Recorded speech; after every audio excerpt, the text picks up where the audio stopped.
탐내면 안 된다는 걸 알고 있고, 뭐 믿지 않는 사람도 탐내면 실패한다 이런 걸 잘 압니다. 기업하는 사람들도, 기업 컨설팅 하는 사람도 탐내면 안 된다 이거 일반 지혜로도 다 합니다. 그런데도 우리가 몰라서가 아니라 불순종해서 안 하는 게 문제입니다. 아마 지난주도 보면 내가 탐내지 않아야 됐는데 그런 생각을 후회되는 게 있을 겁니다. 지금 이 시간도 우리가 그렇지 탐내지 않아야 되지 이렇게 생각하고 뭐 탐내지 않아야 되면 나도 알아 그렇게 하는 게 중요한 게 아니라 지금 이 순간 배우면서 내 안에 있는 탐심을 씻어버리고 하나님이 원하시는 거룩한 의욕 아니면 거룩한 야망을 갖게 되기를 바랍니다. 그 10계명 이 전체는 마음에 대해서도 다루고 실제적 문제에 대해서도 다룹니다. 그런데 이 10계명 전체에 해당되는 13가 바로 마음의 문제입니다. 다시 한번 우리 하나님의 계명 요리문답 같이 읽을까요? 하나님의 계명 어느 하나에라도 어긋나는 지극히 작은 욕망이나 생각을 조금도 마음에 붙지 않는 것. 이게 마음을 이야기합니다. 그러니까 10계명은 10번째 계명, 여기서 제10번째 계명은 다른 9번째 계명의 기초가 됩니다. 우리 모든 죄의 뿌리에 있는 마음의 문제를 다루고 있습니다. 예를 들면 남의 아내를 탐내지 말라 10계명에서 이야기했죠. 그럼 뭐에 관계되죠? 간음하지 말라고 관계되어 있죠. 이웃의 집을 탐내지 말라 하는 것도 도둑질 하지 말라 하는 것과 관계되어 있죠. 살인하지 말라 하는 6계명 거짓 증거하지 말라 하는 그것도 탐심 때문에 살인도 하고 거짓 증거도 하죠. 또 일하지 않고 도둑질 하는 것도 그냥 편하게 살고 싶어 하는 탐심 때문입니다. 인생에 당연히 있어야 될 고난을 피하고 뭔가 안락을 즐기려는 탐욕 때문에 훔칩니다. 일하지 않습니다. 부모를 공경하지 않는 것도 그냥 자기 권한을 마음껏 넓히고 싶어서 부모를 권한이 이 정도면 자기는 그게 걱정해야 되니까 그냥 자기 권한을 넓히고 싶으니까 부모님께 걱정하지 않습니다. 자기 권한을 넓히고 싶은 탐심 때문입니다. 그래서 탐심은 뭐냐? 하나님이 주신 이웃의 것을 내 것으로 가지고 오는 각자의 하나님이 주신 것인데 그걸 내 것으로 가지고 오려는 것입니다. 그런데 탐심은 이웃과도 연결되지만 더 중요한 것은 하나님과 관계됩니다. 하나님이 어떤 것은 나의 것으로 주셨습니다. 재능이나 가족이나 재산이나 나의 것으로 주셨고 다른 사람에게도 그 사람의 것으로 주셨습니다. 하나님이 정해준 것을 내 마음대로 하려는 그 마음의 욕심의 것입니다. 그런데 또 탐심이라는 것은 그것만이 아닙니다. 하나님께 바쳐야 될 우리 마음의 깊은 것, 하나님께 바쳐야 될 우리 마음의 가장 소중한 것을 하나님 아닌 다른 것에 바치는 것이 탐심입니다. 우리의 마음을 하나님 아는 것에 바치는 것이라 잘못된데요. 하나님 아닌 것에 바치는 잘못입니다. 이거 꼭 고치기를 바랍니다. 네. 그래서 성경에서 탐심은 뭐라 그러죠? 탐심은 하나님의 우상숭배라 하죠. 하나님께서 나 외에 다른 신을 내게 있게 하지 말지니라 이렇게 했는데 하나님 아닌 다른 것을 신처럼 떠받듭니다. 왜 그렇게 되느냐? 사람은 자기 행복을 위해서 욕심을 품게 됩니다. 욕심하는 마음이 더 강해지면 그냥 다른 사람 것까지 탐내게 됩니다. 더 나아가면 어떻게 되죠? 하나님이 없더라도 그것만 있으면 행복하겠다. 그러니까 하나님보다 그게 낮아지는 겁니다. 혹시 혼인을 앞둔 분들은 결혼만 하면 모든 게 잘 되겠다 이렇게 하나님처럼 높여갖고 어떤 분들은 그냥 하나님 원하시지 않는 대로 억지로 결혼하고 불신자하고 결혼하기도 하고 하나님 대신 다른 걸로 높이는 그게 이미 이제 탐심이 들어가 있는 게 있습니다. 또 하나님은 성경에서 어떤 분이 이제 가르치고 있지 않습니까? 의롭고 그러면서 사랑하는 분입니다. 근데 하나님 모습을 성경에 있는 대로 이제는 배우지 않고 자기 원하는 대로 하나님 모습을 바꿉니다. 기도하고 막 떼쓰기만 하면 무조건 들어주는 바울과 비슷한 어떤 물질의 신호로 하나님을 바꿔주게 됩니다. 뭔가 뭐든지 성공하게 해주는 성공의 신호로 하나님 모습을 바꿉니다. 그게 바로 형상을 만드는 거죠. 하나님 원래 모습이 아니라 다른 모습으로 이렇게 바꾸죠. 탐심이 지나치면 두 번째 계명으로 나갑니다.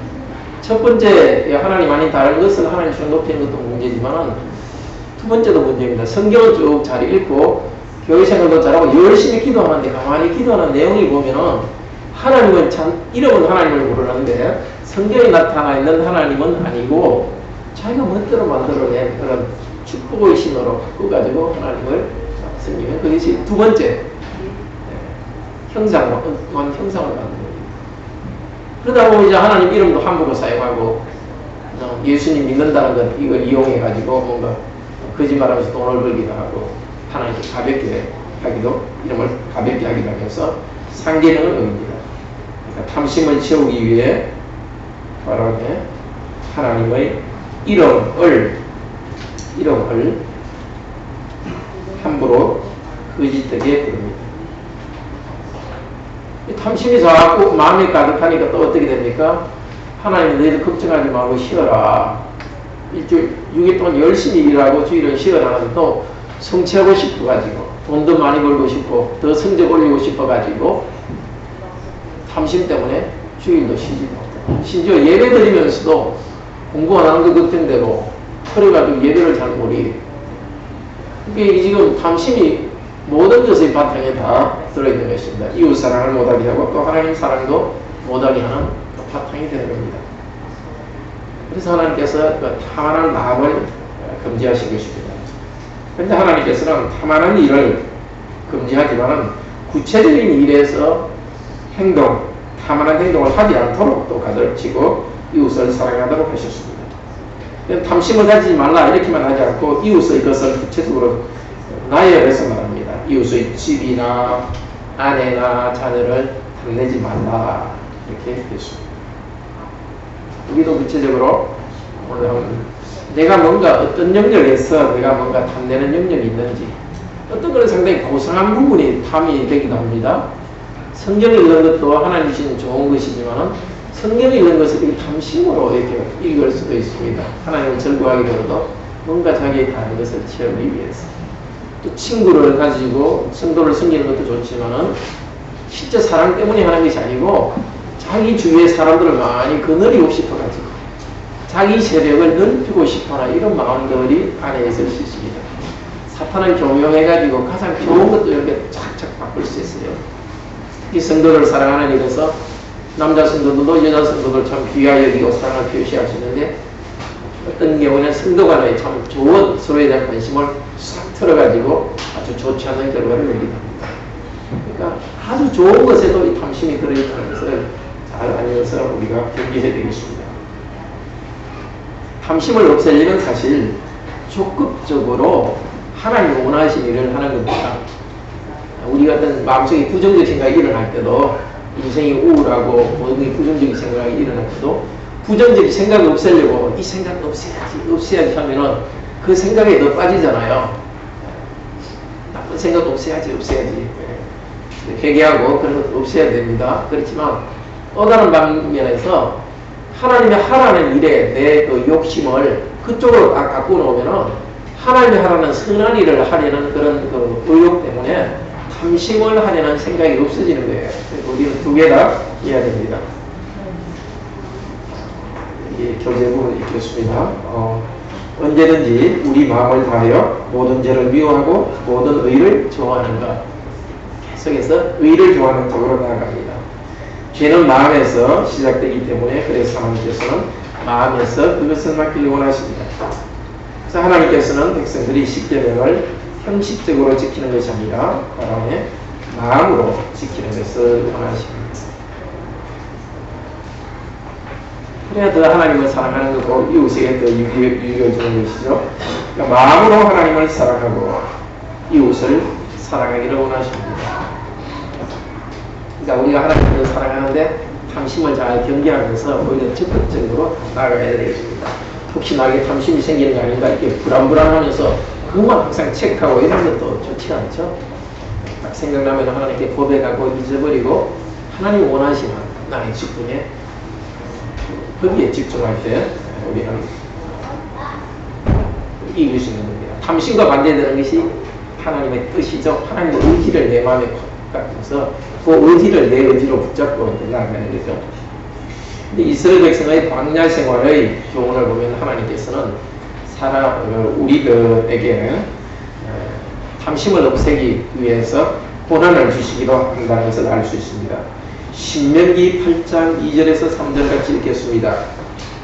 제 성경으로 구약 성경 274페이지입니다. 이제 신명기는 앞쪽에 출애굽기하고 비교가 되죠. 출애굽기는 이스라엘 백성들이 출애굽한 지 한 2달 반 만에 시내산에서 이렇게 하나님이 말씀을 주신 것이고, 신명기는 40년이 지난 다음에 이제 곧 가나안에 들어가기 전에 말씀을 주신 것입니다. 이제 광야 생활 40년을 돌아보고 하나님께서 이렇게 말씀하십니다. 8장 2절에서 4절 말씀 같이 읽읍시다. 내 하나님 여호와께서 이 40년 동안에 너로 광야의 힘을 굳게 하신 것을 기억하라. 이는 너를 낮추시며 너를 시험하사 내 마음이 어떠한지 그 명령을 지키는지 아니 지키는지 알려 하시니라. 너를 낮추시며 너로 줄이게 하시며 또 너도 알지 못하며 내 열조도 알지 못하던 만나를 내게 먹이신 것은 사람이 떡으로만 사는 것이 아니요 여호와의 입에서 나오는 모든 말씀으로 사는 줄을 너희도 알게 하려 하심이니라. 이 40년 동안에 내 의복이 헤어지지 아니하였고 내 발이 울었지 아니하였느니라. 왜 광야 생활 동안에 하나님께서 더 안락하게 만들 수 있는데, 하나님은 기적을 어떤 거라고 할 수 있는 분인데도 왜 좀 불편함을 주셨을까요? 너를 무엇해서? 하나님 시험에서 테스트 해보기 위해서 마음이 어떤지를 드러내기 위해서입니다. 모든 일이 잘 될 때는 몰랐는데 갑자기 물이 없으니까 어떻게 했죠? 지난번에도 하나님께서 기적으로 물을 나오게 했는데도 뭐부터 했죠? 그때를 기도하면 되는데 불평부터 했죠. 무엇한테 불평하고? 하나님께 불평하고. 그러니까 어려운 일이 생길 때 사람 속에 있는 감추인 생각이 딱 드러나는 거예요. 우리도 좀 그런 경험하지 않습니까? 뭔가 당황하면 마음속에 있는 이게 속생각이 드러나지 않습니까? 주위 사람들은 잘 참고 있었는데 뭔가 화가 나면 자기도 모르게 이렇게 속에 있는 게 나타나고, 힘든 일이 있으면 또 속에 있는 게 나타나고. 하나님께서는 힘든 일을 통해서 자기들의 마음의 상태가 어떤지를 나타내도록 하셨습니다. 그래서 자기를 돌아보도록 하셨습니다. 지금도 하나님께서는 사람들을 일부러 낮추십니다. 우리들도 일부러 낮추십니다. 우리 마음을 드러내기 원하십니다.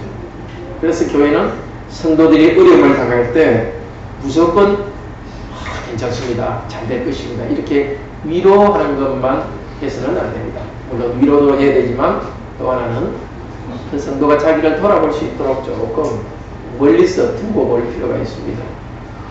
자녀들도 마찬가지죠. 힘들 때마다 부모가 대신해 주고 그러면 안 되죠. 힘든 거 혼자 하도록 내버려두고, 성도들도 사랑하기 때문에 조금 내버려둬서 힘든 것을 돌아보게 됩니다. 구제할 때도 조금 가난하다고 무조건 도와주는 건 아니죠. 어떤 성도들은 게을러가지고 그렇게 가난해진 성도들은 도와주면 어떻게 되죠?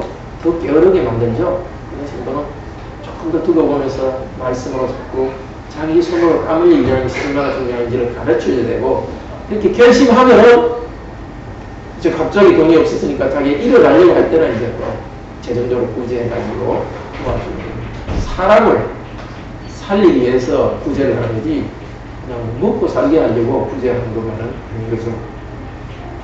이거 우리 자기에게도 마찬가지입니다. 우리가 어려운 일이 생기면은 무조건 불평하거나 또 다른 지혜를 난 할 수 있어 하고 그냥 또 다른 걸 딱 시작하지 말고 잠깐 자기를 돌아봐야 되는 거죠. 하나님 뜻대로 하면 하나님께서 복 내리시는데 왜 이런 고난을 주셨을까? 이렇게 해보면은 딱 기도하면 두 가지로 생각이 정리되게 되어 있어요. 아, 내가 큰 잘못이 없지만 하나님께서 나를 훈련시켜가지고 더 강하게 만들기 위해서 이 일을 주셨구나. 하나님께 감사하면서 참고 나가야 되는 거죠. 그러면 시간이 지나면 우리가 감당할 수 없는 고난은 참 물러가게 하십니다. 그때까지 참고 나가야 됩니다. 근데 어떤 경우는 처음에는 몰랐는데 기도하다 보면 그냥 내가 무슨 뭐 생각을 잘못해가지고 계산을 잘못해서 실패한 것 같은데 하나님께 쭉 기도하다 보면 하나님께서 마음속에 다 있는 것을 드러내 주십니다. 그러면 마음속에 삐하고 빨간불이 울립니다. 내가 거기에 탐욕이 있구나. 죄를 하나님께서 딱 드러냅니다. 그러면 어떻게 해야 되죠? 하나님께 죄를 해결해야 되겠습니다. 근데 보통은 어려운 일이 있으면 두 가지가 같이 있습니다. 아, 고난 때문에 왔다. 이렇게 하면서 회개하지 않으면 곤란해요. 고난 때문에 어떤 어려움이 오더라도 뭔가 내한테 잘못도 하는 게 있습니다. 또 내한테 잘못이 있더라도 완전한 잘못 때문이 아니라 또 고난 때문에 오는 것도 있습니다. 어느 경우인지 간에 하나님께서 우리를 갖다가 어떤 상태인지를 어려운 것을 나타내고 우리의 뭡니까? 정체를 하나님께서 드러냅니다. 고난 가운데서 더 참도록 하시고 우리가 회개해야 될 것은 회개하도록 만들어줍니다. 그러니까 우울하거나 이럴 때 무조건 우울한 거 벗어나기 위해서는 뭐 영화 보고 재밌는 것 하고 친구 전화하고 뭐 아니면 심하면은 또 뭐 정신과 의사 가서 도움을 받고 다 할 수 있는 일이지만 그런 쪽으로만 하면 안 되는 거죠. 지난주 우리가 수요 기도회 때 말씀했지만 우울한 이유도 우리 마음속에 있는 성령님이 우울하기 때문에 사실 우울한 거예요. 우리 하나님 말씀대로 하지 않으면 우리 안에 성령님이 계셔서 슬퍼하시기 때문에 내가 슬퍼하는 거예요. 또 내가 기뻐하는 것은 내 안에 있는 성령께서 내 안에서 기뻐하시기 때문에 또 기쁨이 나오는 겁니다. 어려운 일이 있을 때 외부적인 것이나 내부적으로 어려움이 있을 때 먼저 자기를 돌아보고 하나님께 회개하는 것이 중요합니다. 두 번째, 하나님께서는 광야 생활에서 줄이게 했다가 다시 너도 알지 못하는 만나를 버리게 했습니다. 하나님 어려움을 주셨다가 다시 어려움을 해결해 주십니다. 근데 왜 그랬습니까? 그 이유가 사람이 떡으로만 사는 것이 아니라 하나님의 입에서 나오는 모든 말씀으로 산다는 것을 가르치기 위해서입니다.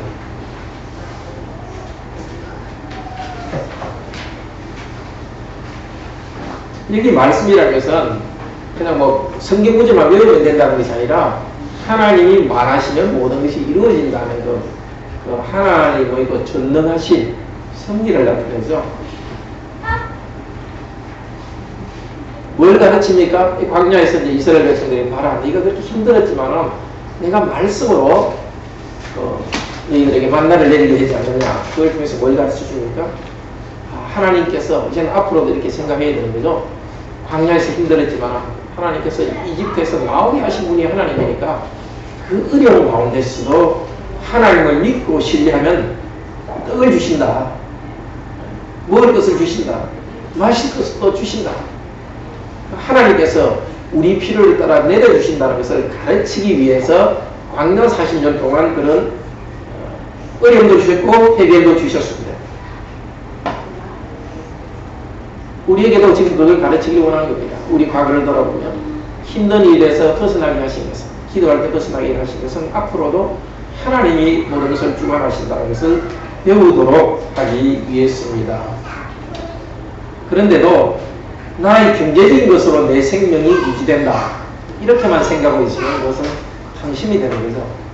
하나님이 주관하시고 일하신다는 것을 바로 믿도록 하기 위해서인데도 계속해서 내가 경제적인 거 노력하면 된다. 이것만 생각하고 있으면 이미 그거는 방심입니다. 하나님 아닌 다른 것을 의지하겠죠.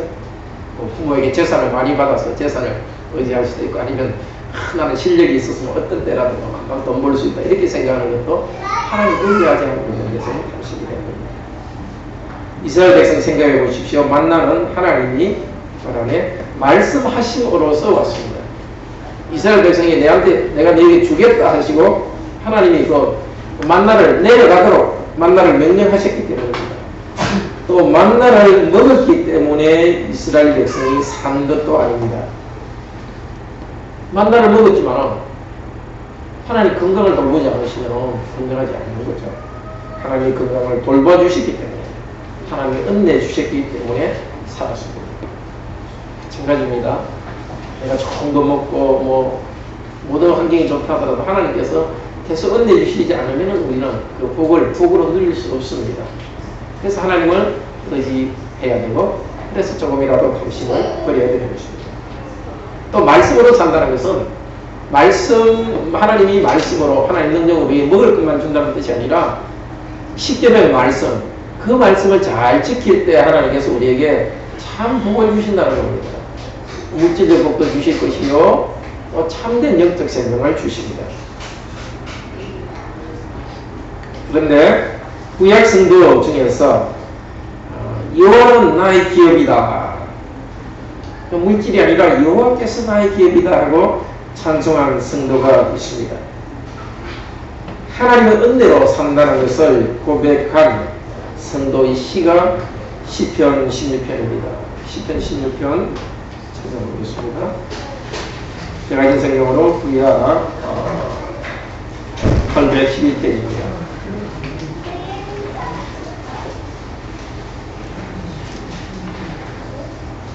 하나님의 보호하소서 하며 기도합니다. 근데 기도하면서 4절에서 뭐라 합니까? 4절 같이 읽겠습니다. 16편 4절 다른 신에게 예물을 드리는 자는 괴로움이 더할 것이다. 나는 저희가 드리는 희의 전제를 드리지 아니하며 내 입술로 그 이름을 부르지 아니하리로다.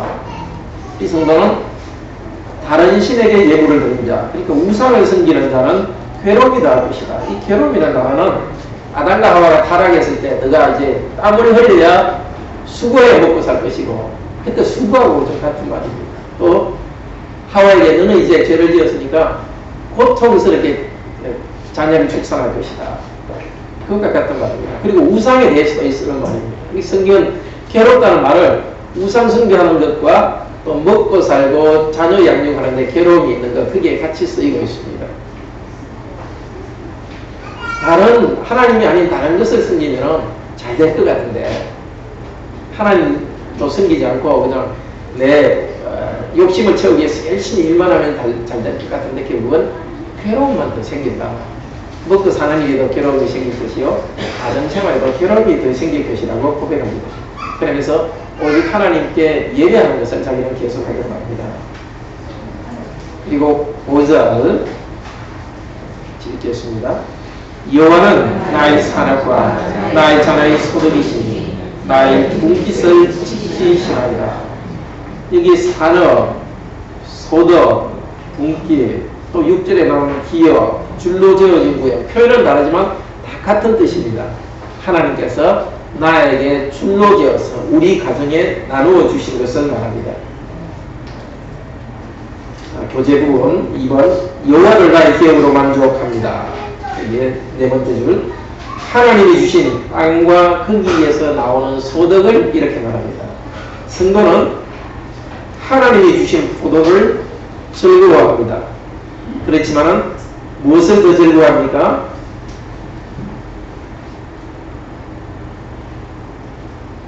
누가 나의 기업이라고 합니까? 5절에 보면 여호와는 나의 기업이라고 합니다.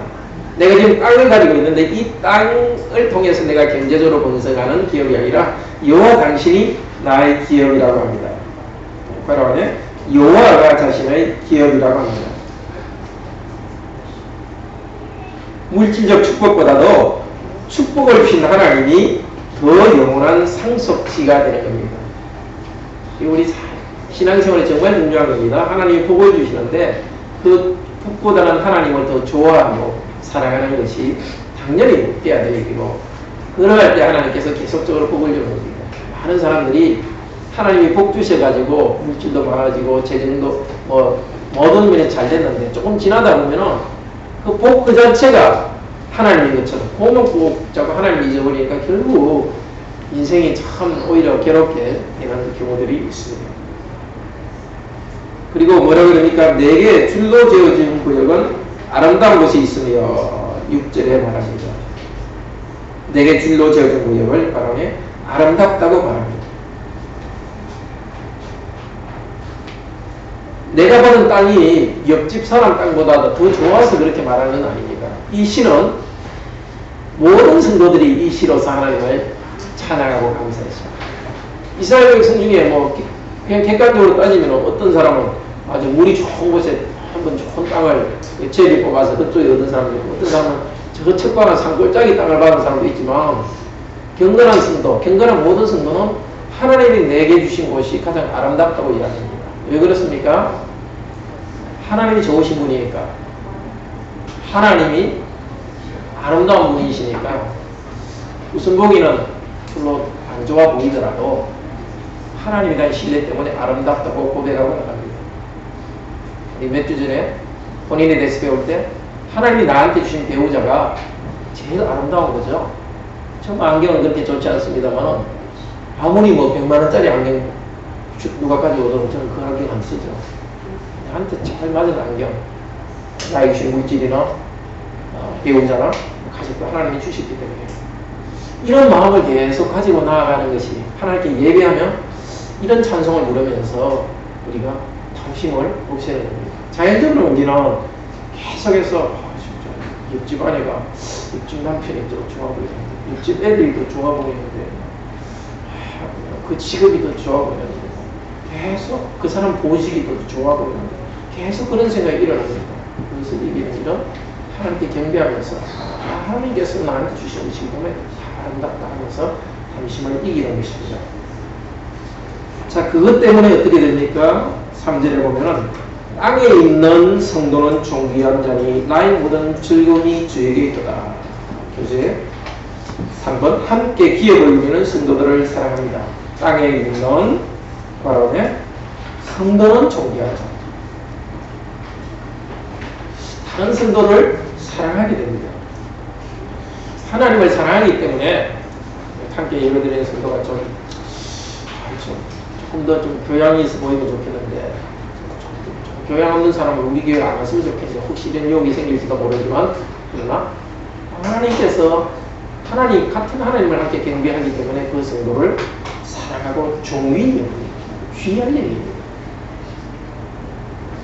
골로새서에서도 항상 자기보다 남을 낮게 여기며, 그 말씀하면서 제가 그랬죠. 부모들도 자녀들을 훈계할 때도 항상 자녀들을 자기보다 낮게 여기는 마음의 심정을 가지고 자녀들을 또 훈계해야 됩니다. 자, 다른 성도들이 함께 예배드리기 때문에 그들을 사랑합니다. 내가 하나님을 사랑하기 때문에 함께 예배드리는 성도를 사랑합니다. 나는 하나님으로 만족합니다. 하나님이 내게 주신 것으로 즐거워합니다. 그래서 하나님이 내게 주신 것으로 즐거워하고 만족하기 때문에 다른 성도들에 대해서 시기하고 질투하지 않습니다. 사단은 그래 시기 질투심을 보내고 순간적으로 탁 넘어질 때가 있더라도 빨리 하나님께 나와서 기도하면서 내게 주신 것을 감사하며 자주하며 즐거워합니다. 또 다른 성도들도 하나님이 그들에게 주신 것 때문에 다른 성도들이 만족하고 즐거워하는 것, 그것 때문에 같이 기뻐합니다. 한 하나님 때문에, 한 하나님의 형제 자매인 것 때문에 기뻐합니다. 부모님들은 자녀들이 기뻐하는 걸 항상 기쁘지 않습니까? 내 몸에서 난 자녀들이기 때문이죠. 다 우리 성도는 함께 예배하는 한 몸이라는 이 영적 사실을 알 때에 성도들이 좋은 것 때문에 기뻐합니다. 이런 탐심을 이기는 일은 어디서 시작되겠습니까? 하나님께 예배하며 하나님께 만족하는 거기에서 시작됩니다. 그리고 이 성도는 이 세상을 넘어서 부활을 즐거워합니다. 10절에 보면 주의 거룩한 자로 썩임을 당하지 않게 한다. 자기를 이야기합니다. 이 거룩한 자가 성도라는 뜻입니다. 하나님의 언약 백성, 언약적 사랑을 받은 사람을 거룩한 자라고 합니다. 하나님께서 언약적 사랑으로 나를 사랑해 주시기 때문에 이제 나는 내 육체는 썩지 않을 것이다. 사도행전에서 베드로가 오순절에 이 말씀을 가지고 예수 그리스도의 부활을 예언했다고 말했습니다. 자, 우리 성도들도 예수 그리스도를 믿는 우리 성도들도 이 땅에서 하나님으로 바라보면서 만족하고 자족합니다. 부활하신 그리스도에 대한 믿음 때문에 이 세상을 넘어서 부활까지 바라보며 찬송합니다. 이 땅에 고난이 있고 힘들 때도 내가 이 땅에서 삶이 끝나더라도 죽지 않고 부활한다는 것 때문에 이 땅의 고난 가운데 참고 나갈 수 있는 것입니다. 좀 부족한 가운데서도 이 땅에서 당장 찬송감을 주지 않는다 하더라도 소망 가운데 즐거워하면서 찾아갈 수 있습니다. 이렇게 탐심이 없는 사람은 하나님의 계명을 잘 지키고 서로 사랑하면서 천국을 바라보면서 점점 완성된 그리스도의 형상으로 나아갑니다. 그런 탐심의 문제는 우리가 도대체 누구를 섬기느냐 하는 문제입니다. 누가복음 12장 20절 21절에 보면은 어리석은 부자 이야기를 합니다. 예수님께서 탐심을 물리치라 이렇게 말씀하시면서 이렇게 말씀하셨습니다. 같이 한번 다운편에 있는데 읽을까요? 어리석은 자여 오늘 밤에 내 영혼을 도로 찾으니 그러면 내 예리한 것이 이것이 되겠느냐 하셨으니 자기를 위하여 재물을 쌓아두고 하나님께 위하여 부여치 못한 자가 이와 같으니라. 이 사람은 아주 부자라서 재산을 많이 모았고 더 소출이 많아서 창고를 벌고 다시 큰 창고를 지었습니다. 그러니까 아주 돈 버는 데는 아주 지혜로운 사람입니다. 그런데 하나님께서는 어리석다고 말합니다. 왜 그렇습니까? 하나님을 모르고 그분으로 인하여 만족하지 않기 때문에 어리석은 겁니다. 돈은 많지만 하나님을 아는 일에 부자가 아니기 때문에 바람에 어리석음입니다.